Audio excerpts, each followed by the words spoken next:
संगत जी, आइए सत्संग की शुरुआत करते हैं और सत्संग के लिए इनवाइट करते हैं अनिल चोपड़ा अंकल को। अंकल, आप प्लीज आए और गुरु जी का सत्संग शेयर करें। जय गुरु जी। गुरु जी के चरणों में कोटि कोटि प्रणाम और गुरु जी के साथ जुड़ी हुई संगत को जय गुरु जी। अनंत नाम शुक्राना गुरु जी का कि आज फिर गुरु जी ने हमें सत्संग करने का मौका दिया। मैं तहे दिल से धन्यवाद करता हूँ बड़े मंदिर का कि उन्होंने एक बार फिर गुरु जी का गुणगान करने का हमें अवसर दिया। देखिए, गुरु जी का तो गुणगान हम तो तुच्छ व्यक्ति हैं, नहीं कर सकते कभी। भगवान का गुणगान तो जितना करें उतना कम है। और सत्संग में अभी मैं सिद्धार्थ मोहन का भजन सुन रहा था, जिसमें उन्होंने सबसे पहले कहा कि कौन कहता है भगवान आते नहीं, हम राधा की तरह बुलाते नहीं। तो संगत जी, हम कितने लकी हैं, कितने भाग्यवान हैं कि हमें भगवान को बुलाना नहीं पड़ा, भगवान स्वयं हमारे पास आए। गुरु जी ने स्वयं हमें अपनी शरण में लिया। किसी को पहले लिया, किसी को बाद में लिया, किसी को शरीर छोड़ने से पहले शरण में अपने में लिया, किसी को बाद में लिया। पर हम जो भी गुरु जी की शरण में आया, हम कितने भाग्यशाली हैं कि हमें भगवान को नहीं बुलाना पड़ा, भगवान ने स्वयं हमें बुलाया। दूसरा स्टेप जो सिद्धार्थ मोहन ने गाया कि हम कौन कहता है भगवान खाते नहीं, हम शबरी की तरह उनको बेर खिलाते नहीं। तो संगत जी, गुरु जी देखो, ऐसे गुरु कहाँ होंगे जो सारी संगत को लंगर करवा के फिर खुद लंगर करते थे। सारी संगत जब लंगर कर लेती थी, मैं बात कर रहा हूं 1997 की, 1997 की, जब गुरुजी सेक्टर 33 में थे। तो गुरुजी के पास बेल होती थी, रिमोट कंट्रोल्ड बेल, और गुरुजी ने बेल बजा के सेवादार को बोलना कि जाओ लंगर शुरू करो। और गुरुजी को अंदर बैठे ही पता होता था कि बाहर लंगर की सब तैयारी है। जिस जगह 1401 में गुरुजी सेक्टर 33 में रहते थे, तो उनका पीछे कोर्टयार्ड बहुत बड़ा था, तो वहीं पे सारी संगत लंगर करती थी। तो गुरुजी को सब ज्ञात था, क्योंकि जानी जान है। तो उन्होंने कहना रिमोट कंट्रोल्ड बेल बजा के जाए संगत लंगर करे। और देखो, सारी संगत जब लंगर कर लेती थी और गुरुजी आज्ञा दे देते थे, तो फिर गुरुजी खुद लंगर करते थे। तो हमें भी कई बार गुरुजी के साथ लंगर करने का मौका मिला। गुरुजी टेबल चेयर पे बैठे होते थे और हम जमीन पे बैठ जाते थे, 10-12 लोग, और गुरुजी ने फिर हमको लंगर करवाना। और संगत जी देखो, कोई तो ये सोच रहे होंगे भी गुरुजी तो पता नहीं कैसे लंगर करते होंगे। गुरुजी इतने सिंपल कि हाथ में चपाती रख के उसके ऊपर सब्जी डाल के और चटनी के साथ गुरुजी लंगर करते थे। तो हम तो कह गए भगवान हमें लंगर करवा के फिर स्वयं लंगर करते थे। तीसरा जो स्टैंजा मैंने सुना कि जिसमें कौन कहता है भगवान नाचते नहीं, हम गोपियों की तरह उनको नचाते नहीं। तो गुरुजी तो हमको नचाते थे। गुरुजी ने संगत में बैठे कह देना, चल आंटी डांस कर, चल आंटी इस तरह कर। और मुझे याद है बैसाखी का दिन 2007 में कि राजा रेड्डी ने डांस किया, उसके बाद उनके वाइफ और उनकी बेटियों ने डांस किया, और उसके बाद गुरुजी ने सारी संगत को बोला कि जाओ डांस करो। और बड़े मंदिर का जो मेन हॉल है, वहां पे सारी संगत ने डांस किया।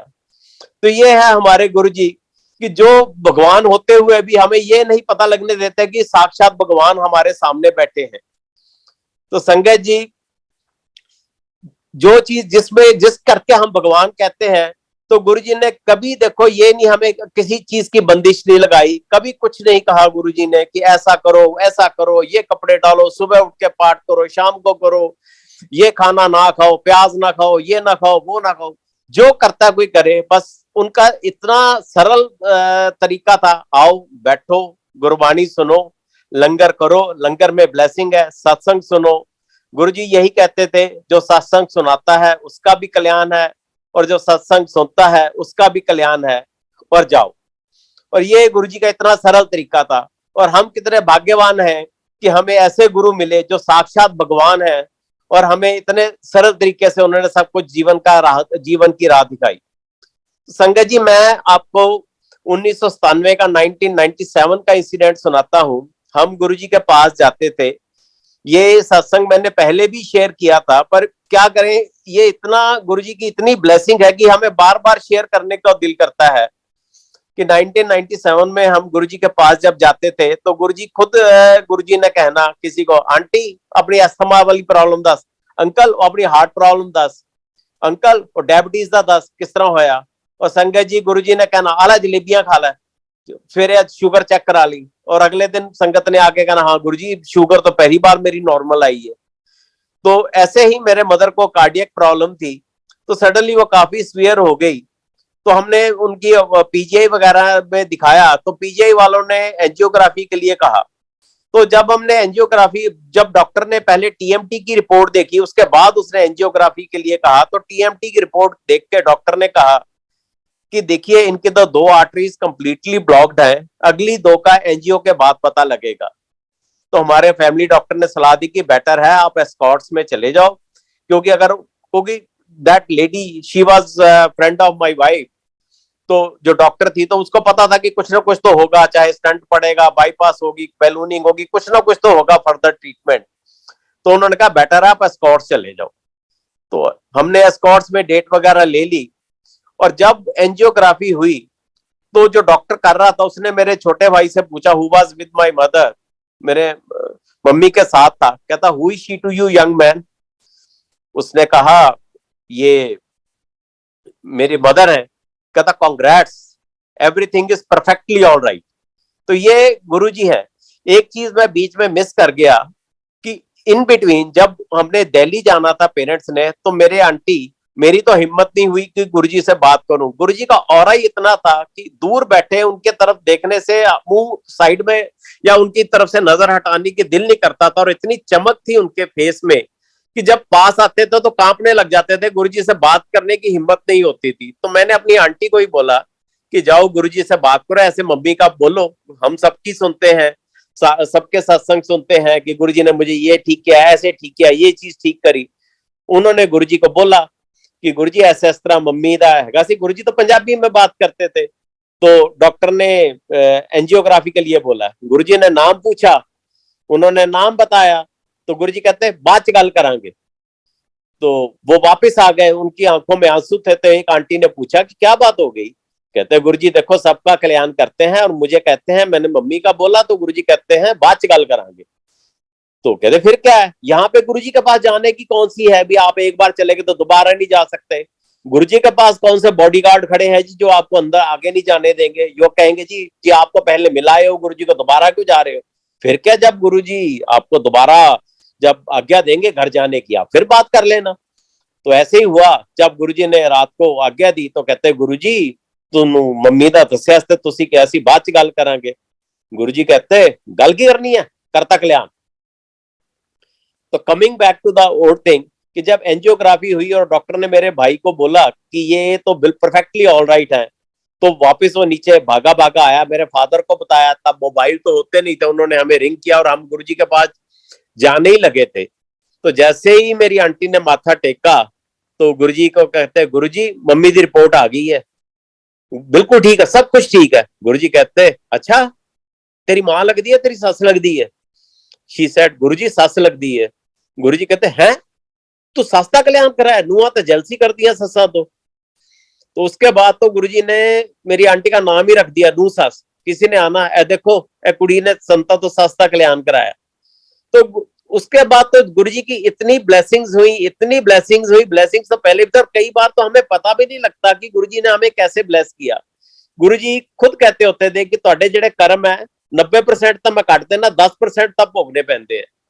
आई tell you a recent instance कि पिछले महीने की बात है कि कोई सत्संग था, तो मैंने एक टिन उठाया हुआ था, तो इट वाज पार्शियली फिल्ड। तो मैं लेके सीढ़ियां चढ़ रहा था, पता नहीं कैसे मेरा पैर अटका कि मैं नीचे गिर गया, और वो टिन मेरे और सीढ़ियों के बीच में आ गया, और वो टिन कटा हुआ था, तो मेरा हाथ भी 3-4 जगह से कट गया। और वो तो चलो इंजरी एक एक्सटर्नल इंजरी थी कि यू कैन वेल इमेजिन संगत जी, वो टिन फ्लैट हो गया, द टिन गॉट फ्लैटेंड। तो एकदम मुझे रिब्स में बड़ी स्वीयर पेन हुई। खैर उस वक्त तो मैंने कुछ नहीं बोला, फटाफट जाके उनकी किचन में मैंने हाथ धोए, हाथ धो के कैसे जैसे ब्लड को बंद किया, पीछे पट्टी बांध के रिस्ट पे। तो उसके बाद मैंने इमरजेंसी में दिखाया हॉस्पिटल में, तो डॉक्टर ने तो वो तो कर दी, इंजेक्शन वगैरह लगा दिया। कहते आप कल ऑर्थोपेडिक सर्जन को जरूर दिखाना। और सर्जन ने एक्सरे वगैरह किया, कहता देखो मुझे एज सच तो कोई इतनी इंजरी ऐसे नजर नहीं आ रही, पर एक चीज मैं बता दूं कि जैसे हाथ लगाया उसने दबाया, कहता जी आपको पेन काफी देर रहेगी, कम से कम 1.5 महीना तो आपको सीवियर पेन रहेगी, और आपने घबराना नहीं है। मैंने कहा ठीक है। अब मैं घर आया, घर वालों ने तो यही कहा कि आपकी तो एज है, आप ऐसे टिन उठा के ऊपर जा रहे थे, ये क्या है, आप वो सेवा किया करो जो आपकी एज को शोभा देती है। तो मैंने कहा ये, मैंने उसी का कोरिलेट, गुरुजी की बात याद आ गई कि पता नहीं क्या बुरे कर्म थे जो गुरुजी ने काट दिया, और 10% मुझे सिर्फ भोगना पड़ा। पता नहीं क्या हो जाता, मुझे क्या चोट लगती, क्या हो जाता, जो सिर्फ गुरुजी ने कष्ट अपने पे लेके मुझे सिर्फ थोड़ा सा कष्ट दिया। तो संगत जी आज 1 महीना हो गया और मैं परफेक्टली ऑल राइट हूँ। तो ये है गुरुजी। अब हर एक चीज में कोई चीज देखो, कोई ये भी सोच रहे होंगे, कई बार हम सत्संग पे जाते हैं, जो को संगत जिसने गुरुजी के बारे में नहीं सुना, वो ये सोचते हैं कि शायद ये गुरुजी की एडवर्टाइजमेंट कर रहे हैं। तो संगत जी, गुरुजी ने कभी मीडिया में कभी किसी को कुछ एडवर्टाइज करने के लिए नहीं बोला। ये संगत ही है जो अपने आप, जिनके भाव बाहर आते हैं कि गुरुजी ने ऐसे हमारा कल्याण किया, गुरुजी कुछ भी कर सकते हैं, गुरुजी सदाशिव है, गुरुजी भगवान के रूप में हमें ब्लेस करने आए, गुरुजी हमारे कष्ट अपने ऊपर ले लेते थे। तो संगत को ये जो है, मुझे याद है कि एक बार गुरुजी के पास जब सेक्टर 33 में थे, तो एक लड़की थी, वो वीडियो कवरेज कर रही थी। गुरुजी ने इमीडिएटली उसको बुला लिया, कहता नॉट अलाउड। तो गुरुजी तो देखो, जितने कल्याण गुरुजी ने किए, कुछ भी मीडिया में कितनी पब्लिसिटी हो सकती थी, गुरुजी ने ऐसा कुछ नहीं होने दिया। और संगत ही है जो गुरुजी का गुणगान करती है। तो संगत जी देखो, अब क्या है कि एक चीज है कि हम ये कहते हैं कि गुरुजी कुछ भी कर सकते हैं, जो चीज हम सोच भी नहीं सकते कि ऐसा पॉसिबल है, वो भी गुरुजी कर सकते हैं। मैं अपना एक इंस्टांस बताता हूं, अपने कैरियर का इंस्टांस बताता हूं कि एक बार 2017 में था, तो उस वक्त मैंने, मेरे बेटे की कॉन्वोकेशन थी, गुरुजी ने ही उसको यूएसए भेजा था, तो उसकी कॉन्वोकेशन थी मास्टर्स की। तो वो हमें फोन करे कि आप आओ, आप कन्वोकेशन पे आओ। मैं उसको ये बोलूं कि यार क्यों हमारे पैसे खर्चवा रहा है। तो देखो, अब ये एरिया हमने देखा हुआ ऑलरेडी, 2012 में हम यूएसए गए थे, ये एरिया हमने देखा हुआ है, जब तेरी जॉब लगेगी इतना बड़ा यूएसए, वहां बुला लेना, क्यों हमें। अल्टीमेटली एक्चुअली रूट कॉज ये था कि उस साल मैं रिटायर हो रहा था और मेरी छुट्टियां सारी फॉरफिट हो जानी थी। तो ये चीज मैं बोलूं ना, मैं क्या, वो तो मेरे पे गुस्सा होगा कि आपको अपनी पड़ी है लीव्स की, यहाँ पे देखो मेरी कन्वोकेशन है जो लाइफ टाइम अफेयर है, और मेरा जिंदगी में एक बार आना है। तो संगत जी, आप बिलीव नहीं करोगे कि वन फाइन डे मैं अपने लैपटॉप पे बैठा था और मेरी उसमें मेल आ गई। मैं महिंद्रा में काम करता था, और Mahindra is a big company having turnover over 20 billion US dollars and employing more than 2 lakh people. तो एक मेल आ गई जिसमें, आप बिलीव नहीं करोगे संगत जी, लीव रूल्स एज पर माई कन्वीनियंस चेंज हो गए। जैसा मैं चाहता था वैसे लीव रूल्स चेंज हुआ, और मैं हैरान हो गया। मैं क्या, जैसे कहते हैं ना पेपर में, फाइनेंशियल एक्सप्रेस में लिखा होता है, with one stroke of the pain of the finance minister so many tax payers were leave. तो आई कैन ओनली से कि with the one blessing of Guruji so many employees of Mahindra God bless. तो ये है गुरुजी, जो चीज हम कभी सोच भी नहीं सकते थे और वो गुरुजी कर देते थे। तो अब मैं ज्यादा टाइम नहीं लूंगा, मैं अपनी आंटी को हैंड ओवर करूंगा कि वो सत्संग करें। जय गुरु जी। गुरु जी के चरणों में कोटि कोटि प्रणाम, और सुन रही संगत को मेरा प्यार भरा नमस्कार। थैंक यू गुरु जी, आपने एक बार फिर से गुणगान करने का मौका दिया। हमें इतनी क्षमता कहाँ कि आपका गुणगान कर सके, लेकिन फिर भी प्रयास कर रहे हैं, बस क्योंकि गुरबानी में हम सुनते हैं, वो वेला सुहावी चित तुमरे द्वारे आया। तो ऐसे ही 97 में, जैसे मेरे अंकल ने बताया, गुरुजी की शरण में आई इस जन्म में, तो उसके बाद तो एकदम से जिंदगी बदल गई। क्योंकि गुरुजी जब अपनी शरण में ले लेते हैं तो जिंदगी जीने का नजरिया ही बदल जाता है। तो मैं आज के सत्संग में उन्होंने जो रहमतें की हैं, जिसको ब्लेसिंग भी बोलते हैं, मेहर की है, मैं उसके बारे में थोड़ा बताऊंगी कि मेरे पेरेंट्स पर जितनी मेहर करी है। क्योंकि अभी 19 जुलाई को मैंने अपनी माँ को खोया। तो फिर भी उन मैं जानती हूँ कि गुरुजी ने उनको बहुत ज्यादा बोनस टाइम दिया। तो इसलिए आज मैं अपने पेरेंट्स पर जो गुरुजी ने मेहर करी उसके बारे में मैं संगत से शेयर करूंगी। 97 में जैसे मेरे हस्बैंड ने बताया कि मेरी सासू माँ पर उन्होंने बड़ी दया की, तो मेरे मन में आता था कि मेरी मम्मी पर भी करें। तो ऐसे ही एक दिन मैं गुरुजी से प्रसाद लेने लगी थी, तो गुरुजी ने मेरे से पूछा, तेरे पेके कितने है? तो जो गुरुजी अंतर्यामी है, सब कुछ जानते हैं, उन्होंने मेरे से बात की, जो मेरे पे इतना कर्म किया उन्होंने। तो मैंने उनको बताया, गुरुजी अमृतसर। अच्छा, गुरुजी ने बोला, गुरुजी पंजाबी बोलते थे, गुरुजी ने कहा, कित्थे अमृतसर, कित्थे चंडीगढ़? फिर मैंने बताया, गुरुजी वो हमारे डिस्टेंट रिलेटिव है, तो ऐसे ऐसे है। तो गुरुजी कहते अच्छा। फिर उन्होंने बताया, अंदर सड़िए, अंबर सड़िए, अंदर सड़िए। गुरुजी ने ऐसे बोला, मजाक किया। मैं फिर स्माइल दी। गुरुजी जब स्माइल देते थे तो इतनी प्यारी स्माइल देते थे, ऐसे लगता था जैसे सारे विश्व में सूर्य की किरणें फैल गई हो। गुरुजी की स्माइल इतनी प्यारी थी। गुरुजी का बात करने का तरीका, और हम जैसों से भी बात कर लेते थे, ये गुरु की बहुत बड़ी रहमत थी। तो फिर थोड़े दिन बाद ही मेरे पेरेंट्स मेरी दो बहनों के साथ, हम 4 बहनें हैं, तो तब मेरी 2 बहनों की शादी नहीं हुई थी, तो उनके साथ चंडीगढ़ आए। तो मैं बहुत खुश थी कि मैं गुरुजी के दर्शन करवाऊंगी। ये वैसे प्लान तो गुरुजी का ही था। तो हम जाते हैं गुरुजी के। तो जो लोग सेक्टर 33 में गुरुजी के दर्शन करे हुए हैं उनको पता होगा कि गुरुजी जब सारी संगत को लंगर करने भेज देते थे, एक ऐसा टाइम आता था तब पूरे हॉल में गुरुजी खाली अकेले ही बैठे होते थे। तो मैं अपने पेरेंट्स को लेके और दोनों बहनों को लेके गुरुजी के पास चली गई, और मैंने हाथ जोड़ के विनम्र भाव से उनको बोला, गुरुजी मेरे पेरेंट्स। गुरुजी ने पूछा की चाहिए?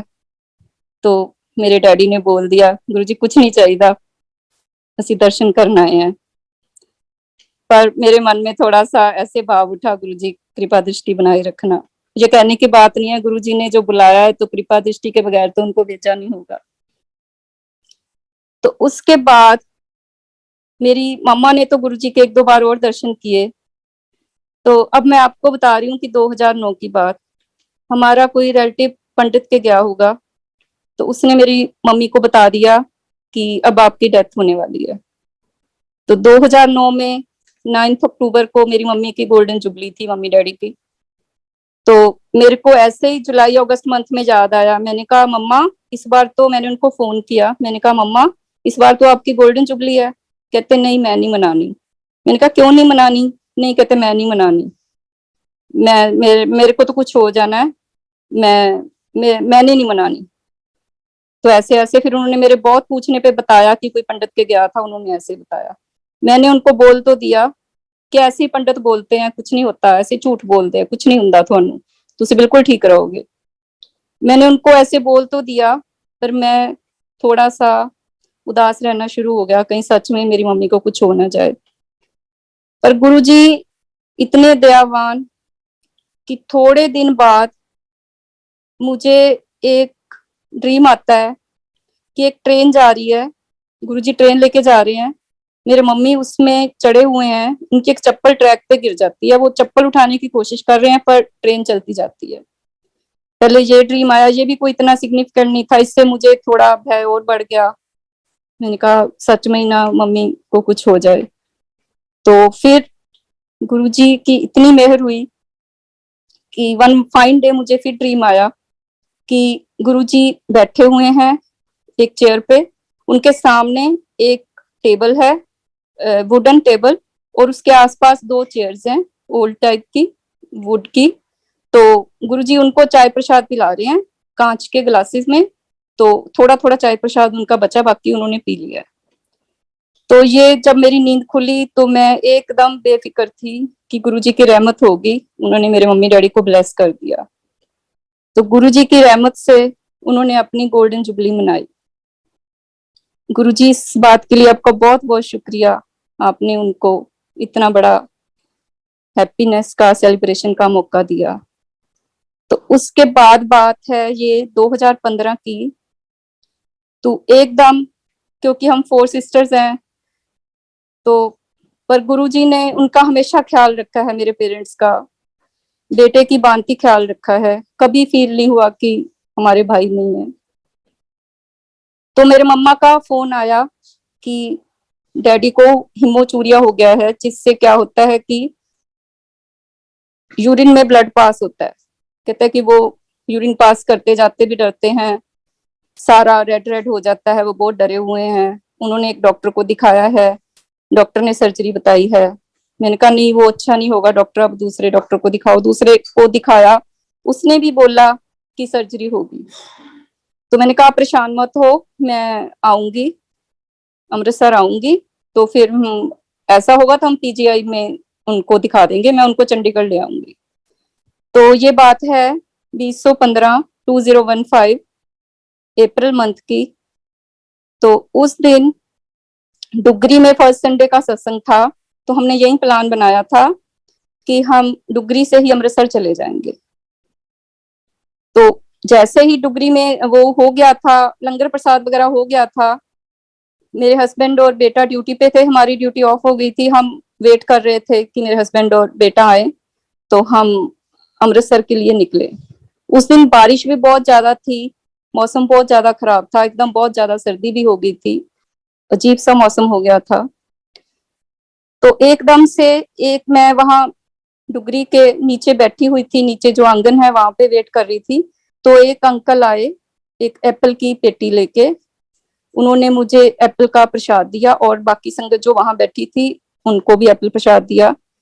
फिर मैंने उन अंकल को बोला कि अंकल मेरे ना डैडी बीमार हैं, एक प्रसाद उनके लिए दे देंगे? उन्होंने कहा हाँ जी क्यों नहीं।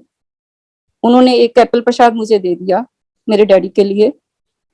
तो हम अमृतसर गए, जो कि 3 साढ़े 3 घंटे का सफर हमने 6.5 घंटे में तय किया।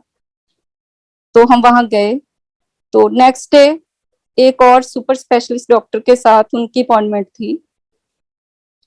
तो डॉक्टर के पास जाने से पहले मैंने अपने डैडी को बोला कि ये डुबरी से प्रसाद है आपके लिए, तो आप ये खाओ फिर जाना डॉक्टर के पास। मैंने उनको सेब प्रसाद खिलाया। उसके बाद वो डॉक्टर के पास गए।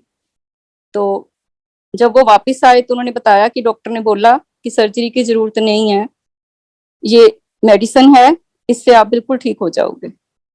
तो ये है हमारे गुरुजी, जो पता नहीं सूली का शूल बना देते हैं। नहीं तो इस उम्र में उनको सर्जरी कितनी कष्टदायक हो सकती थी, लेकिन जो कि वो सिर्फ डॉक्टर ने एक टेबलेट दी, वो खा के वो आज तक बिल्कुल ठीक हैं और बिल्कुल सही से चल रहा है, उनको प्रोस्टेट की कोई तकलीफ नहीं है इस वक्त। तो अब मैं आपको बता रही हूँ कि 2017 की, जबकि मेरा मम्मा थोड़े से वो पार्किंसन के पेशेंट थे पिछले कुछ सालों से, पर फिर भी स्टेबल थे, इतनी ज्यादा कोई बहुत बहुत ज्यादा परेशानी वाली बात नहीं थी। उनको एकदम से कोई डॉक्टर चेंज किया तो मेडिसिन की कोई नई मेडिसिन की कोई रिएक्शन हो गया उनकी बॉडी में, जिसकी वजह से उनको हॉस्पिटलाइज करना पड़ा। तो वो बहुत ज्यादा वायलेंट हो जाते थे और अजीब अजीब सी बातें करते थे कि मैंने बीजी के पास चले जाना है, मैंने बीजी देख लिए हैं, मेरा टाइम आ गया, इस तरह की बातें कर रहे थे। फिर मैंने गुरुजी से बहुत प्रे की, गुरुजी प्लीज थोड़ा मम्मा को ठीक कर दो। तो फिर उस दिन उनकी एमआरआई होनी थी। तो एमआरआई के लिए उनको जब लेके जा रहे थे तो मेरी एल्डर सिस्टर थी जो उनके साथ गई। तो मेरी एल्डर सिस्टर ने चाहे गुरुजी के दर्शन नहीं किए हुए थे, पर उसने हमारे से गुरुजी के गुणगान सुने हुए थे। तो अभी एमआरआई की रिपोर्ट नहीं आई, वो एमआरआई करा के वापस ही आए, तो उसने आके मुझे बताया कि रेनू कि एम्बुलेंस में बहुत ज्यादा फ्रेग्रेंस थी, फूलों की बहुत ज्यादा इंटेंस वाली। तो मुझे तभी यकीन हो गया कि ये गुरुजी का करिश्मा है, गुरुजी की रहमत है, मेरे मामा ठीक हो जाएंगे। तो जब रिपोर्ट आई तो वो बिल्कुल ठीक थी और 8-10 दिन हॉस्पिटल में रहने के बाद वो फिर घर आ गए। तो ये है गुरुजी जो कि कष्ट हरता है। इस कलयुग अगर तपता हुआ रेगिस्तान है तो गुरुजी ठंडी हवा का एक झोंका है, उनके चरणों में स्वर्ग है। जब गुरुजी अराउंड है तो हम बेफिक्र जिंदगी जी सकते हैं, क्योंकि हमारा रखवाला, हमारा ध्यान रखने वाला कोई है। हम आराम से जिंदगी जी सकते हैं, बेफिक्र होके, केयर फ्री होके। तो अब मैं आपको 2019 की बात बताती हूँ। 9 अक्टूबर फिर आया तो मेरे मम्मी डैडी 2021 में देवर अगेन डाउन विद डेंगू। तो 9 अक्टूबर को उनकी उधर मैरिज एनिवर्सरी, तो उधर मेरे डैडी के प्लेटलेट 20,000 25,000 के आसपास हो गए। फिर मन में यकीन था कि उनकी मैरिज एनिवर्सरी है तो गुरुजी उनको ठीक कर ही देंगे, उनको कुछ नहीं होने देंगे। और गुरुजी ने ऐसी कृपा की कि वो दोनों रिकवर कर गए। पर डेंगू में मेरे डैडी थोड़ा गिर गए थे मम्मी को संभालते हुए, उनके सिर पे 2 जगह चोट आई, वो चोट थी, बाकी वो रिकवर कर गए थे। उसी चोट की वजह से नवंबर में मेरे को मेरी सिस्टर का फोन आता है कि डैडी थोड़े अनकॉन्शियस हो रहे हैं, उनमें न्यूरो के सिम्टम आ रहे हैं, मैं डॉक्टर के लेके जा रही हूँ। तो ये बात है 26 नवंबर की। तो जब उनकी MRI हुई तो डॉक्टर ने एकदम इमरजेंसी में एडमिट होके सर्जरी करवाने को बोला, क्योंकि वो डेंगू के दौरान गिर गए थे, इसकी वजह से उनके स्कल के आसपास ब्लीडिंग जमा हो गई थी। तो डॉक्टर ने 27 नवंबर को सर्जरी की डेट दी सुबह 8 बजे। तो फिर मन में गुरुजी का विश्वास तो है ही है पक्का, और साथ में 27 नवंबर को हमारी मैरिज एनिवर्सरी होती है। तो मन में ये पुख्ता यकीन था कि गुरुजी हमारी मैरिज एनिवर्सरी के दिन मेरे डैडी को कुछ नहीं होने देंगे। तो सुबह 8 बजे की सर्जरी 8, 9, 10 होती होती शाम को, टलती टलती शाम को 6 बजे हुई। जब किसी घर के किसी मेंबर का ऑपरेशन हो रहा हो ऑपरेशन थिएटर में, तो बाकी फैमिली मेंबर्स की क्या हालत होती है, ये इसका अंदाजा आप खुद लगा सकते हो। पर गुरुजी इतने मेहरबान है कि उनकी सर्जरी टलते टलते 6 बजे शाम को हुई, जबकि सत्संग था चंडीगढ़ में। तो हम उधर सर्जरी हो रही थी, तो उधर हम सत्संग में गुरुजी के चरणों में बैठे हुए थे, बेपरवाह थे कि गुरुजी सब भलाई करेंगे। तो उधर सत्संग खत्म होता है 8 बजे, तो उधर मेरी सिस्टर का फोन आता है कि सर्जरी कामयाब है, डैडी को ICU में भेज दिया। तो ठीक ऐसे हो गया। तो 2-3 दिन बाद जब मैं अमृतसर गई तो मेरे को लग रहा था डैडी मुझे पहचानेंगे नहीं, या ऐसे है न्यूरो सर्जरी थी, कुछ गड़बड़ ना हो जाए। पर गुरुजी का इतना इतना शुक्राना, इतना शुक्रिया कि मेरे डैडी बिल्कुल ठीक थे। थोड़ी देर में उन्होंने मेरे से बात करी और मेरे को बोला कि रेनू, मुझे तो तेरे गुरुजी ने बचा लिया। मैं कहा डैडी कैसे? कहते कि मैं, जब मेरे को नहीं पता, ऑपरेशन के बाद मेरे को ले गए थे ICU में, मेरे को नहीं पता, वो तो आई वाज टोल्ड आफ्टरवर्ड्स कि मेरे को ऐसे ले गए थे। कहते मेरे को मिडनाइट ड्रीम आया कि मेरे को रस्सियों से बांध लिया है, कोई अजीब अजीब शक्लों वाले 7-7, 8-8 फुट लंबे लोग थे जिनके ऐसे ट्रायंगुलर से फेसेस थे, उन्होंने मुझे रस्सियों से बांध लिया। वो उग्रवादी टाइप के लग रहे थे और उनके पास हथियार थे, और वो उन्होंने मुझे बोला कि असी तेनू लै जाना है, हुण तू बुला ला जिन्हों बुलाना है। कहते इतने में ही टीवी की स्क्रीन जितने साइज में गुरुजी का स्वरूप अपीयर होता है। तो मेरे डैडी ने आवाज दी कि गुरुजी। तो इतने में ही कहते कि वो सब उग्रवादी टाइप के लोग मुझे छोड़ के भाग गए और धार्मिक गतिविधियां होने लग गई। तो कहते इतने में मैंने वो अपनी रस्सियां वगैरह, पाइपें वगैरह जो लगी हुई थी खींच दी। तो सिस्टर जो नर्स बाकी आई वो कहती है अंकल ये क्या कर रहे हो। फिर डैडी ने पूछा कि मैं कहाँ हूँ, उन्होंने बताया कि आप तो आपकी सर्जरी हुई है, अब आप आईसीयू में हो।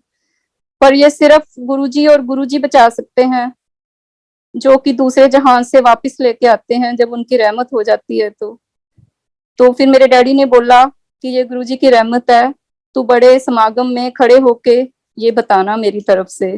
तो आज गुरुजी ने ये बताने का मौका मिला है और रोम रोम से शुक्राना निकलता है गुरुजी का।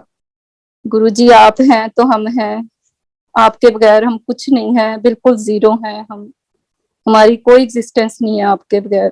इस तरह हमेशा हमें अपने चरणों में लगाए रखना और अपना आशीर्वाद सब पर बनाए रखना। अब मैं अपने यंगर सन जो कि एलए कैलिफोर्निया में रहता है, उससे रिक्वेस्ट करूंगी कि वो गुरुजी के बारे में गुरुजी का गुणगान करें। जय गुरुजी महाराज। Thank you so much Guruji and बड़े मंदिर for allowing us to share our satsangs again. तो मैं starting करूँगा 97 से when we just started going. तो I was just under 5 years old. तो इतनी समझ तो नहीं थी, but इतनी मतलब एक फीलिंग होती थी कि वहाँ पे गुरुजी के पास जाने का मन करता था। एंड डिस्पाइट वहाँ पे रात को हमें 1 बज जाना, कभी 2 बज जाना। एंड मैं जस्ट स्कूल जाना शुरू हुआ था तो अगले दिन सुबह स्कूल जाना होता था, बट एकदम हम फ्रेश होते थे। लाइक कभी भी हम लेट जागने की वजह ऐसा नहीं हुआ कि स्कूल में नींद आई हो, पर अगले दिन शाम को फिर से हमारा मन करता था कि हाँ जी गुरुजी के पास जाना है। मैंने दादी माँ की गोदी में गुरुजी के सामने बैठे रहना, कभी हम सब बच्चों ने बाहर खेल रहे होना।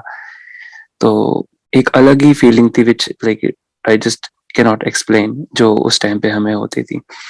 तो गुरुजी की मेहर चलती रही एंड अभी भी इतनी ज्यादा चल रही है। हमें we just feel blessed with Guruji's grace. तो coming to 2016 with Guruji's grace मैं एलए में यूएससी में पढ़ने आया था मास्टर्स करने। तो मैं जब वहाँ पढ़ रहा था तो वहाँ पे फुटबॉल का एक टूर्नामेंट होता है ना प्लेइंग, तो उसमें मुझे नी फ्रैक्चर हो गया। तो away from home knee fracture हो गया, उन्होंने 8 से 10 हफ्ते का bed rest, complete bed rest कहा। तो मेरे फ्रेंड्स मुझे इमरजेंसी में वहाँ ले गए एंड उन्होंने कुछ थोड़ा सा ट्रीटमेंट परफॉर्म किया and they send me home कि हाँ जी आपको तो ऑलमोस्ट 2-2.5 महीने घर पे बेड पे बैठना है। तो ये सब इमरजेंसी रूम में हुआ था। तो उन्होंने फिर यहाँ पे जब ऑर्थोपेडिक सर्जन को दिखाना होता है तो it's a whole another task. It's unlike India कि we can easily access the doctor. तो जब अपॉइंटमेंट मिली डॉक्टर को, ऑर्थोपेडिक डॉक्टर को मिलने की यूएससी में आफ्टर लाइक 6 days, तो उसने दोबारा से एक्सरे किया। तो उन यहाँ पे डिजिटल एक्सरे नॉर्मली यूज होता है, तो उनके पास एग्जैक्ट पिन पॉइंट था जहाँ पे इंजरी थी। तो एक्सरे हुआ, उसके बाद डॉक्टर के सामने एग्जामिनेशन टेबल पे बैठा हुआ हूँ। तो वो देख रहा है, कभी वो एक्सरे को जूम इन जूम आउट कर रहा है। फिर वो मुझे पूछ रहे कि हाँ जी आपके एक्सरे यहाँ पे है। मैंने कहा मतलब आपके चोट यहाँ लगी थी? मैंने कहा हाँ जी यहाँ लगी थी। तो फिर कभी वो जूम इन जूम आउट कर रहा है, फिर उसने फोन किया नीचे लैब को, कीजिए आपने सही जगह का एक्सरे लिया है ये? वो कहते हाँ जी हमने तो एग्जैक्ट इस पॉइंट का था, तो आप पॉइंट चेक कर लीजिए, मतलब हमने सेम एग्जैक्ट कोऑर्डिनेट्स का एरिया का लिया एक्सरे। तो जब ये सब कर रहा था तो आई रियली न्यू कि व्हाट्स हैपनिंग। मतलब आई वाज जस्ट, मैंने आंखें बंद करी, गुरुजी का थैंक यू किया कि I know what's happening, I know you are running the show here. तो कोई नहीं इसको, मतलब अब मुझे नहीं पता गुरुजी ने किसी चीज से मुझे बचाना था। I had just started driving here in California, तो and I was used to be out always. तो मुझे नहीं पता गुरुजी किस चीज से बचा रहे थे, तो that was the best way मेरे लिए टू स्टे एट होम। तो मैंने पूरा, वो डॉक्टर ने के वर्ड यही थे, कहता आई डोंट नो यहाँ पे फ्रैक्चर था आपके और अभी तो 6 दिन ही हुए हैं तो अब नहीं दिख रहा। I don't know what's the reason, but nonetheless because you are still young and it's about your knee, तो जो आपको पूरी लाइफ अफेक्ट कर सकता है, तो इसलिए आई वुड रिकमेंड कि आप अपना रेस्ट कंटिन्यू रखिए and see me back in like 3 weeks। तो I knew what was happening. मैंने गुरुजी का धन्यवाद किया and I just followed as the doctor had said and continued bed rest because चाहे फ्रैक्चर नहीं था, बट मैंने कोई था कि जैसा कहा है डॉक्टर ने, जस्ट मे बी गुरुजी किसी चीज से बचा रहे हैं मुझे, तो it all went well उसके बाद and I was okay. तो coming to 2017, मैं इंडिया से जस्ट वापस आया था जनवरी में एंड न्यू ईयर्स के बाद, तो लोहड़ी का सत्संग आ रहा था यहाँ पे एलए में। तो वन संगत कॉल्स में कीजिए आप आज सत्संग पे थर्सडे जा रहे हैं, तो लोहड़ी इज ऑन संडे, तो आप प्लीज कुछ गुरु जी का सामान है तो आप ले जाएंगे बिकॉज इट्स टू फार, तो ताकि उनके पास ऑलरेडी हो सत्संग, मतलब डिले ना हो दरबार सेटअप करने में। I was like okay. वो 2-3 बार होता रहा समा, उन्होंने कहा मैं घर आ जाएंगे, मैंने कहा जी आ जाओ, समा मैं नहीं था, कभी वो अवेलेबल नहीं थे। Finally it came down to that Thursday जिस दिन मैं सत्संग पे जाना था काम से डायरेक्ट, कि शी सेड कि I will come to your work only and give the bag to you. मैंने कहा ठीक है जी। तो वो दोपहर को 2:30-3 बजे के आसपास आते हैं, मेरे को बैग पकड़ाते हैं, मैंने कार में रखा है, मैं अंदर चला गया काम पे। तो around 4:30 I am leaving LA to go to Irvine for satsang, and the moment I enter my car, it is just full of fragrance, like fresh roses जैसे हों, इतनी ज्यादा fragrance, and being smelling Guruji's fragrance since 97, I immediately felt कि yes, this is Guruji's fragrance. But आप imagine करिए, because we are humans, हमारे सामने गुरुजी मतलब हमें बताते हैं, but we fail to believe, हम अपना साइंटिफिक दिमाग लगाना चाहते हैं। तो 20 years going to Guruji, still what comes to my mind, maybe अभी इंडिया से मैं आया हूँ तो उन आंटी घर में भी सत्संग हुआ होगा, तो उसमें में भी रोज पेटल्स पड़े होंगे, तो जो दरबार में यूज हुए हो तो मे भी उन्होंने उनको देने हो, तो ऑल सॉर्ट्स ऑफ मे बी इसमें रोज मतलब पेटल्स वगैरह बचे होंगे सत्संग के, तो उन्होंने लाए, मे बी उन्होंने नए खरीद के दिए, समथिंग लाइक दैट। मैंने बैग नहीं खोला क्योंकि मुझे एज इज बैग पकड़ाना था, तो मैंने कहा मे बी ऐसा कुछ होगा, तो ओके।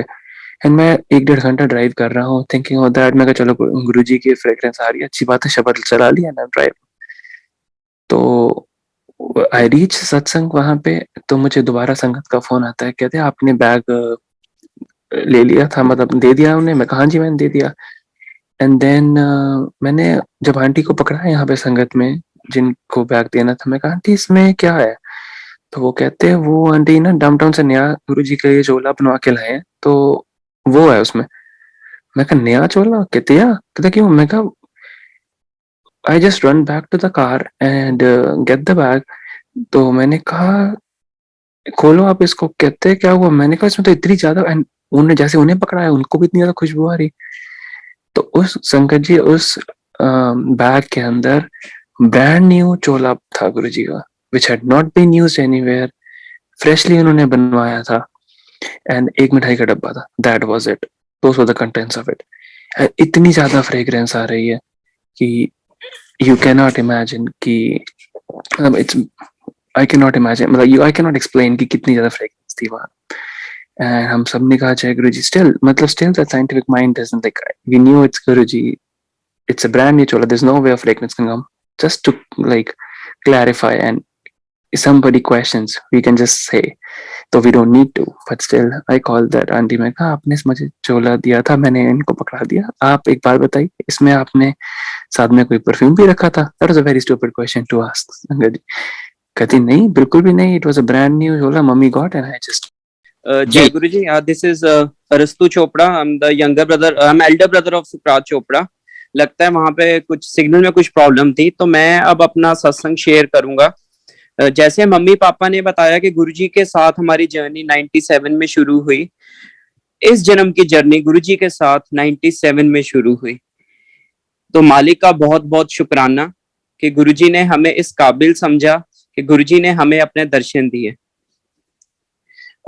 97 में क्योंकि मैं आप बहुत छोटा था और मुझे बहुत डर लगता था रात को, तो मैंने मम्मी को कहा कि मेरे को रात को बहुत डर लगता है, तो मम्मी कहते कि तू जाके गुरुजी से जाके बात कर। मैं गुरुजी के पास गया, मैंने गुरुजी को कहा कि गुरुजी मैनू राती बहुत तेज पंजाबी में मैंने बात की। मैंने कहा गुरुजी मैनू राती बहुत डर लगता है, तो मैं तुहाडा नाम भी लैंदा है, तो मैनू फिर भी बहुत डर लगता है, मैं हनुमान चालीसा भी पढ़दा पर मैनू फिर भी बहुत डर लगता है। सो गुरुजी ने मेरे से पूछा कि तू किन्ना दा मुंडा है? तो मैं कहा गुरुजी मैं चोपड़ा दा मुंडा है। तो ये मेरे से बहुत बड़ी बेवकूफी होगी, मेरे को कहना चाहिए था गुरुजी मैं आपका बेटा हूँ। तो गुरुजी कहता जा जाके चांदी दा कड़ा बनवा ले। तो मालिक की रहमत, नेक्स्ट डे मेरे को और मेरे छोटे भाई को गुरुजी ने चांदी का कड़ा डाला लंगर के टाइम पे। जब लंगर के टाइम गुरुजी संगत को भेज देते होते थे, एंड बहुत कुछ 2 या 3 लोग ही रहते होते थे हॉल में, तो गुरुजी ने वो कड़ा डाला। उसके बाद संगत जी मेरे को बिल्कुल डर नहीं लगा। फिर जैसे जैसे एज बढ़ती रहती है, रिस्ट का साइज बढ़ता रहता, कड़ा छोटा हो गया। तो 8 फेब 2003 को गुरुजी डुबरी में आए हुए थे, एंड वहां पे उनके फ्रेंड की डॉटर का लेडी संगीत था। तो जो डुबरी मंदिर के बिल्कुल सामने जो सड़क जा रही है, वहीं पर ही टेंट लगा हुआ था, एंड गुरुजी वहां पे विराजमान थे। तो मैं गुरुजी के पास गया, मैंने कहा गुरुजी ਇਹ ਕੜਾ ਤੁਸੀਂ ਪਾਇਆ ਸੀਗਾ ਤੇ ਛੋਟਾ ਹੋ ਗਿਆ। तो गुरुजी कहंदे ने कि कोई नहीं, तेनू नवा पा देंगे। ਤੇ मैं कहा गुरुजी ਅਸੀਂ कड़ा लेके आए हैं। एंड गुरुजी ने वो जो नया कड़ा था वो गुरुजी ने मेरे को और मेरे भाई को डाल दिया। एंड एक आंटी साथ में बैठे हुए थे, तो वो कहता कि गुरुजी बच्चे देखो कितने तेज हो गए ना, कड़ा नाल एंटीसिपेटरी लेके आए ने। गुरुजी भी हंसने लग गए। तो मैंने कहा गुरुजी ये मैं पुराने वाला कड़ा क्या करूं? तो गुरुजी कहते कि इन्हू परवाह कर दे। तो वो कड़ा फिर मैंने जोड़े पुल मैंने परवाह कर दिया। And coming back to 97 only, कि वो एक बहुत ही फेस्टिव माहौल होता था गुरुजी के पास, कि बस दिल करता था कि गुरुजी को देखते रहें। इतनी गुरुजी का ऑरा होता था कि बस मैं उसका बयान नहीं कर सकता। गुरुजी की दया से मेरे मदर की ड्यूटी किचन में लग गई, बर्तन मांजने में गुरुजी के। एंड कई बारी क्योंकि उस टाइम कोई सेलुलर फोन्स कुछ भी नहीं थे, तो कई बारी गुरुजी का जूठा जल प्रसाद आ जाना, या गुरुजी सूप लेते होते थे, मशरूम सूप या बादाम का सूप होता, तो कई बारी वो जूठा आ जाना। एंड बेल का शरबत भी गुरुजी पीते होते थे। एक आंटी पटियाले से लेके आते होते थे बेल का शरबत, तो वो गुरुजी वो भी लेते होते थे। तो वो थोड़ा सा जो पोर्शन जो ग्लास में बच जाना, वो पता नहीं मैं और मेरे भाई ने कहां से पीछे वाले रास्ते से किचन के आगे खड़े हो जाना। अंदर तो हमारे अंदर किचन के अंदर तो जाने की हमारी हिम्मत ही नहीं होती थी, डिसिप्लिन बहुत था। एंड गुरुजी, हाँ एक बात मैं जरूर कहना चाहूंगा, गुरुजी डिसिप्लिन को बिल्कुल गुरुजी के टाइम सब कुछ डिसिप्लिन होता था, और जो अब भी संगत में डिसिप्लिन होना बहुत जरूरी है। तो वो किसी तरह हमें वो प्रसाद हमें मिल जाना, तो मालिक का बहुत बहुत शुक्राना कि गुरुजी ने हमें अपना प्रसाद दिया। एंड देन 97 में गुरुजी का बर्थडे था। तो मेरे को अब तक याद है कि ब्लैक फॉरेस्ट केक बना था। एंड संगत कोई ज्यादा नहीं थी 33 सेक्टर में, 300 से ज्यादा संगत बिल्कुल भी नहीं होगी। एंड ब्लैक फॉरेस्ट केक आया, एंड लंगर में था खीर और पूड़े। सो 3 बैरल जो ब्लू वाले बैरल होते हैं वो खीर के भर के आए थे, और पूरा प्रसाद था। एंड ब्लैक फॉरेस्ट मेरा बहुत ही फेवरेट केक है। तो सेवादार आया, केक कटा, उसने आके मेरे को एक पीस दिया, केक का दिया। मेरा तो मन करे, और अब हिम्मत नहीं थी कि गुरुजी को कैसे कहूं। तो इतने में मेरे साथ वाले अंकल थे, उनको सेवादार केक का पीस देता है। तो वो अंकल मेरे को कहते हैं, kid would you like to have this piece? मैंने कहा uncle it's your prasad. So कहता नहीं बेटे, I can not have it, I have got root canal done. तो मैं इतना खुश, मैं कहा गुरुजी मेरा प्रसाद खाने का मन था और आपने साथ वाले अंकल का रूट कैनाल करवा दिया। तो ऐसे है गुरुजी की, वो ये तो लाइक मटेरियलिस्टिक चीज है, वो सारी बातें सुनते हैं पर वो देते तब है कि जब हमारे लिए उचित होता है। फिर 23 सितंबर को मेरा बर्थडे होता है। गुरुजी यहाँ से चले गए, गुरुजी चले गए थे 97 में अक्टूबर में, दिवाली के बाद गुरुजी ने चंडीगढ़ में दर्शन नहीं दिए, गुरुजी चले गए थे दिल्ली। तो 23 सितंबर को मेरा बर्थडे होता था। एंड मन तो करे कि गुरुजी के साथ मनाना है, तभी एकदम से कॉल आती है कि आज हिमाचल भवन में जज थे हाई कोर्ट के, उनकी डॉटर की मैरिज है, तो वहां पे गुरुजी आएंगे, तो संगत इनवाइटेड, आप आ जाओ। तो मैं वहां पर गया, गुरुजी के पास गया मैं, एंड मत्था टेका। मैंने कहा गुरुजी आज मेरा बर्थडे है। तो गुरुजी कहते हैं काका वो तो हो गया, and he smiled at me and he give me extra prasad. So Guruji की जो वो स्माइल जो होती थी, तो उसको मैं बिल्कुल बयान नहीं कर सकता कि वो तो बस जैसे हेवन हमने क्या पा लिया, हमने क्या देख लिया। एंड फिर गुरुजी 98 के अंदर गुरुजी उदयपुर गए थे। वहां पे उदयपुर में फैक्ट्री की एक इनॉग्रेशन थी, तो गुरुजी ने चंडीगढ़ से भी संगत को बुलाया था। संगत जी आप यकीन नहीं मानोगे कि चंडीगढ़ की संगत बस करके गई एंड वहां पे 26-27 घंटे हमें बिल्कुल ही नहीं फील हुआ कि हम थके या कुछ है। वहां पर हमने गए, गुरुजी ने वहां बहुत बढ़िया प्रोग्राम था। वहां पे गुरुजी ने जाते वक्त वहां पे 1 पर फैमिली सबको चांदी का गिलास दिया एंड गुरुजी ने एक संगत के चीनू भैया हैं, ताया जी के बेटे, उनको बोला कि जाओ इनको जाके बड़ा मंदिर दिखा के लाओ। तो अब उन्होंने हमें इतना तो पता था कि बड़ा मंदिर बन रहा है एंड बट गुरुजी की दया से हमें वो देखने का मौका मिला एंड गुरुजी ने अपने शूज भी दे दिए उन्हें कि ये वहां पे रख देना। संगत जी आप बिलीव नहीं करेंगे, पूरी बस के अंदर गुरुजी के नाइकी के शूज थे व्हाइट कलर के एंड हम ऐसे एज अ बच्चों को बहुत क्रेज होता था कि हमने गुरुजी के शूज का आज कौन से डाले। He used to love Nike shoes. तो वो पूरी बस में फ्रेग्रेंस ही फ्रेग्रेंस होगी। तो हमें वहां पर ले गए, बड़े मंदिर ले गए, बड़ा मंदिर बन रहा था एंड हम बच्चे शरारती, हम ऊपर शिवलिंग के वहां पे चढ़ गए। तो नीचे किसी ने देखा और हमें बहुत नीचे उतरे तो हमें बहुत डांट पड़ी बड़ों से कि आप ये क्या करने गए थे वहां पर। बट गुरुजी ही मत देते हैं, शरारत तो की थी। तो हमने लाके वो शिवलिंग के पीसीस थे वो हमने लाके घर वालों को दिखा दिया और घर वाले शांत हो गए। तो मालिक का इतना शुक्राना, इतना अनंतम शुक्राना कि मालिक ने इस काबिल समझा कि हमें वो पीसीस गुरुजी ने हमें दिए जो शिवलिंग पे जो पीसीस लगे हुए हैं। सत्संग तो बहुत हैं। तो अब मैं चलता हूं कि जब गुरुजी ने चोला छोड़ा तो बहुत ही टफ टाइम, बहुत ही ज्यादा टफ टाइम था हमारे लिए। कुछ समझ ही नहीं आ रही थी कि गुरुजी अब कहाँ गए। पर गुरुजी ने स्टिल रिमेम्बर जिस दिन गुरुजी ने चोला छोड़ा था, me and my mom we were pretty much uneasy at home. कुछ समझ ही नहीं आ रहा था कि कुछ लग रहा था कि समथिंग इज नॉट गुड। अगले दिन हमें खबर आ गई कि नहीं गुरुजी ने चोला छोड़ दिया एंड बहुत मुश्किल समय था, कुछ समझ ही नहीं आ रहा था। हम तो जैसे अनाथ हो गए थे, हम कहाँ जाएंगे, क्या करेंगे। पर गुरुजी ने बाद में ड्रीम में आके हमें अश्योर कर दिया कि नहीं मैं कहीं नहीं गया हूं, मैं आपके आसपास ही हूं। एंड गुरुजी अब चाहे फिजिकल फॉर्म में नहीं है बट हम गुरुजी को अब देखिए, क्योंकि हमने गुरुजी के दर्शन किए हैं, वो हम जरूर मिस करते हैं। वो फीलिंग, जो टच वाली फीलिंग तो बिल्कुल नहीं आ सकती। बट एक बात हमें ये पक्का पता है कि गुरुजी हमारे अंग संग सहाय हैं, हमारे पास ही हैं। तो मालिक अब मैं करूंगा कि गुरुजी ने चोला छोड़ने से पहले हुक्म किया था कि मैं क्योंकि नॉन मेडिकल का स्टूडेंट था तो मैंने लॉ का एंट्रेंस एग्जाम ऐसे ही दे दिया एंड मेरा 18th ऑल इंडिया रैंक आ गया। तो गुरुजी से पूछा कि गुरुजी इंजीनियरिंग करूं कि लॉ, क्योंकि मेरे को मणिपाल में भी एडमिशन मिल रही थी वेलोर में। गुरुजी सेड लॉ। सो मेरे पापा क्योंकि वो खुद इंजीनियर हैं, उन्होंने अब कहा कि नहीं एक बार दोबारा गुरुजी से पूछते हैं। तो फिर वो दोबारा गुरुजी से पूछा तो गुरुजी ने बोला कि तेनू पता संता दी गल पन के की ना मन के की हुंदा है। गुरुजी ने दोबारा बोला लॉ लॉ लॉ।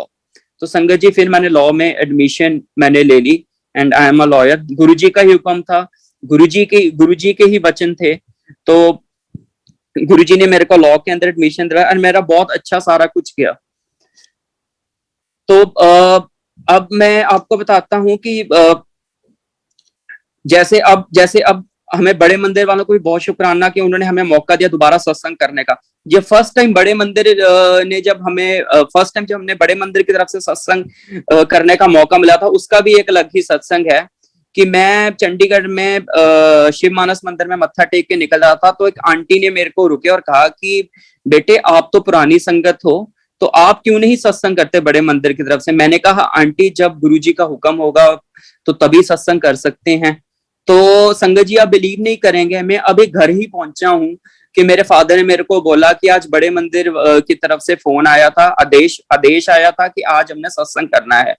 तो मैंने कहा ये गुरुजी का ही देश है कि हमने सत्संग करना, और उस दिन हमने सत्संग करा। कि कई बार गुरुजी कैसे छोटी छोटी चीजें सुन लेते हैं कि वो ही जाने। कैसे हम तो कुछ समझ ही नहीं आता कि हम क्या कि कैसे गुरुजी इम्पॉसिबल को पॉसिबल सिर्फ महाराज ही कर सकते हैं। अब संगत जी जैसे आपको पता कि बहुत कोविड आया, बहुत टफ टाइम था। गुरुजी ने मेरे को पहले ही दिखा दिया था कि कोविड आएगा एंड मेरे ब्रदर को कोविड होगा एंड मेरी फैमिली में भी कोविड होगा, सब ठीक हो जाएंगे। एंड संगत जी जिस तरह गुरुजी ने कहा था वही हुआ। 10th अक्टूबर को I had 106 fever and in 2020 and I was virtually dead. तो मेरे को नहीं पता, तो मेरे को तो बस अपना जैसे अंत समय बिल्कुल सामने दिखने लग गया। एंड मेरे फादर एक हॉस्पिटल में थे, मेरे ग्रैंडफादर दूसरे हॉस्पिटल में, मेरी मदर को Covid in that joining room and साथ में मैं। एंड मैं तो बस गुरुजी के आगे प्रे करी। मैं कहा गुरुजी अगर आप लेके जाना चाहते हो तो आप ले जाओ, पर मैं तो जीना चाहता हूँ। एंड वो महाराज की कृपा है कि महाराज ने ही ठीक किया एंड टोटली फाइन। लोगों को बहुत प्रॉब्लम्स आई पर नहीं, गुरुजी ने ही मेरे को, सारी फैमिली को ठीक किया। गुरुजी ने जिस तरह बताया था कि ब्रदर को कोविड होगा, उसने फरवरी 2020 में जब चाइना में कोविड आया था, गुरुजी ने बताया कि इसको ड्रीम में आके इसको कोविड होगा। भाई कहता नहीं ऐसे कुछ नहीं होता है। एंड उसको कोविड हुआ, उसको जाके नवंबर 2020 में कोविड हुआ। एंड संगत ने बहुत हेल्प करी, बहुत दूर दूर से संगत आई। गुरुजी हाँ एक बात मैं कहना चाहूंगा, गुरुजी कहते होते थे कि ये संगत ही आपके काम आएगी। एंड कोविड के टाइम में जब किसी रिश्तेदार किसी ने हेल्प नहीं की, संगत ही थी जिसने हमारी हेल्प की। कहां से संगत खाना देने आती थी, फोन आते थे, पूछते थे। तो ये गुरुजी की एक बनाई हुई पूरी फैमिली है। आपको अपने रिश्तेदारों से ज्यादा प्यारी हमें अपनी संगत लगती है।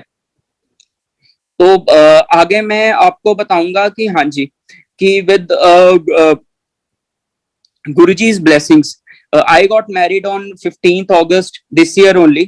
and उसका भी बहुत बड़ा सत्संग है कि कैसे मेरे लिए जैसे बहुत लाइक अप्रोच कर रहे थे, रिश्तों के लिए अप्रोच कर रहे थे, तो गुरुजी हुक्म कर देते कि ड्रीम में आके या फिर थ्रू टेलीपैथी यूज्ड टू से कि नहीं ये ठीक मतलब कि नहीं है, या ये तुम्हारे लिए उचित नहीं है, या ये ऐसे नहीं है। तो yes my parents and all they were pretty much frustrated कि ये क्या है, तेरा तो सिस्टम ही नहीं हमें समझ आता क्या है। तो मैंने घर में बोला कि गुरुजी ने एक पुरानी संगत को गुरुजी ने बता दिया था कि तेरी शादी इससे ऐसे ऐसे करके होगी। तो मैंने भी वही चीज कही, मैंने कहा जी मेरे को तो गुरुजी जब बताएंगे तो वो होगी। तो मेरा भाई कहता कि डूड तेरी उस लड़की की तरह तेरी ऐसी किस्मत नहीं है। तो मैंने कहा नहीं, मेरे को गुरुजी पे ही फेथ है। तो मैं बताना चाहता हूँ कि जिस तरह जैसे मेरी वाइफ का बायोडाटा आया मेरे पास, सो गुरुजी के दया से उसका बर्थडे 7 जुलाई। तो पहले तो मेरा वो सिग्नल टिक हुआ, मैंने कहा 7 जुलाई। तो मेरे को नहीं पता था कि वो सत्संग की है, बिल्कुल भी नहीं पता था। एंड एक फोटोग्राफ आई उसकी, उसमें मेरे को उसने ब्रेसलेट डाला हुआ था, तो मेरे को लगा कि शायद ये गुरुजी का ब्रेसलेट है, पर इट वाज नॉट विजिबल। तो तब भी चलो नहीं हुआ। तो जब मेरी मदर इन लॉ मेरे घर आए, जब उन्हें देखने आए, मेरे को देखने आए, तो उन्होंने देख लिया। तो मेरे से तो मैंने उनसे वैसे ही पूछा कि आप कहीं पे, उस दिन संडे था, एंड तो मैंने उनसे पूछा कि आप किसी रिलीजियस सेक्ट को आप मानते हैं? तो वो कहते कि बेटे हम तो डुगरी से आए हैं और हम तो गुरुजी को मानते हैं। तो मेरी तो जैसे पंजाबी च कहना भांछा खेल गई कि यस, मैं कह गुरुजी थैंक यू, ये तो संगत के ही आगे। एंड फिर मैंने उनको बताया कि नहीं हम भी गुरुजी को मानते। उनको पीछे में अपने मंदिर में ले गया, हमारा we got a new house, उसकी रेनोवेशन चल रही थी, उनको पीछे मंदिर में ले गया। एंड देन गुरुजी ने फाइनलाइज कर दिया। बट अगेन एज मेरे को तब भी यकीन नहीं आया कि वेदर दिस गर्ल, ये लड़की मेरे लिए ठीक है कि नहीं है। एंड अगेन मन में डाउट कि गुरुजी आपने बताना है। तो मेरा रोका हो गया। एंड फिर मन में वही डाउट चल रहा कि गुरुजी मैं ठीक साइड पे जा रहा हूँ कि नहीं, प्लीज देख लो, आप कर लो। तो गुरुजी ड्रीम में आते हैं and I see my wife sitting over there. And Guruji उसको कुछ पर्सनल थिंग मेरे बारे में बताते हैं। एंड फिर गुरुजी मेरे पास आते हैं और मेरे को कहते हैं कि मैंने तेरे ड्रीम में नहीं आना था, पर क्योंकि तू यकीन नहीं करता है, तू हर चीज में शक करता है, तो मैं सिर्फ तेरे को यकीन दिलवाने के लिए आया हूँ। एंड उसके बाद आई वाज रिलीव कि मैंने कहा कि थैंक यू गुरुजी, आपने आके, कि एक मेरे मन में एक शुरू से था कि आपने जैसे एक उस लड़की को बताया था कि ये तेरा रिश्ता इसी के साथ ही होगा, तो थैंक यू कि आपने मेरे को भी आपने आके बता दिया। तो महाराज का बहुत बहुत शुक्राना। एंड मैं यही कहना चाहूंगा कि महाराज को बस मैं यही कहता हूँ कि जो टाइम हमने गुरुजी के साथ बिताया, जितना टाइम हमने गुरुजी के साथ बताया, वो हमारी लाइफ का गोल्डन पीरियड था। आगे जो मर्जी हो, पर जो समय हमने गुरुजी के चरणों में बिताया है वो मेरी लाइफ का सबसे बेस्ट टाइम था। एक बारी मेरे को मौका मिला, अब मैंने देखा जैसे शरारती कह लो या जो मर्जी कह लो, गुरुजी मत देते हैं, कोई नहीं था, मैं जाके गुरुजी के पैर घुटने लग गया। गुरुजी से मैंने गुरुजी के मैंने 5 सेकंड पैर घुटे, इतने में गुरुजी ने मेरे को देख के इशारा करके कि जाओ जाओ जाओ। तो वो भी मालिक की मर्जी थी कि गुरुजी ने चाहे उन 5 सेकंड के लिए ही अपने लाते और पैर घुटने का मौका तो दिया। तो महाराज का मैं कैसे शुक्राना करूं। मैं सारी रात सत्संग कर सकता, पर क्योंकि समय की सीमा है, जो प्रोटोकॉल है वो मेरे को फॉलो करना पड़ेगा। तो इसी के साथ मैं थैंक यू कहना चाहता, मैं एक बात में जरूर संगत को एक बात मैं जरूर बताना चाहता हूँ कि कष्ट आते हैं, ये नहीं है कि कष्ट नहीं आते हैं। सत्संग गुरुजी के साथ आप जेड़ो कष्ट आएंगे, पर वो महाराज ही उन कष्ट को झेलने की आपको शक्ति देंगे। क्योंकि देखिए मेरी शादी हुई 15 अगस्त के दिन, 19 जुलाई को मैंने अपनी नानी को खोया, 29 जुलाई को मैंने अपने दादाजी को खोया। उनको भी लाइफ गुरुजी ने बख्शी है, वो किसी और समय में संगत करूंगा। तो मेरे लिए बहुत मुश्किल था कि ये कोई ऑन ऑफ का बटन नहीं है, पर महाराज ने ही शक्ति दी कि हम उस उबर तो नहीं सके, पर उस दुख को झेलने की शक्ति महाराज ने ही दी। तो कई बारी संगत ने गुरुजी को पूछना, गुरुजी बताओ गाड़ी ले लूं, ये मेरे लिए ठीक रहेगी? तो गुरुजी कहते होते हैं मैं कोई जिन्न थोड़ी है। तो वो महाराज की मर्जी होती है, संतों की मौज होती है। गुरुजी जो आपके लिए उचित है, गुरुजी वो आपको ठीक समय पर वो तभी देते हैं। हम गुरुजी से कुछ डिमांड नहीं कर सकते। गुरुजी क्या चाहते हैं? सिर्फ प्यार चाहते हैं। सो मैं यही कहूंगा गुरुजी को प्यार करो और आते रहा करो। और शुक्राना बड़े मंदिर का कि जो इतनी संगत को सत्संग के थ्रू के सत्संग के माध्यम से कितनी संगत को गुरुजी का मैसेज भिजवाते हैं कि किस तरह गुरुजी ने पूरी संगत पे रहमत की है। तो बहुत बहुत अनंतम शुक्राना बड़े मंदिर का कि जिन्होंने हमें ये मौका दिया कि हम गुरुजी का, हम तुच्छ प्राणी गुरुजी का गुणगान कर सकें। अगर हमसे कोई गलती होगी हो तो हमें उस त्रुटि के लिए माफ कीजिएगा। एंड अगेन जय गुरुजी, एंड आते रहा करो। Thank you Guruji, thank you for everything. जय गुरुजी।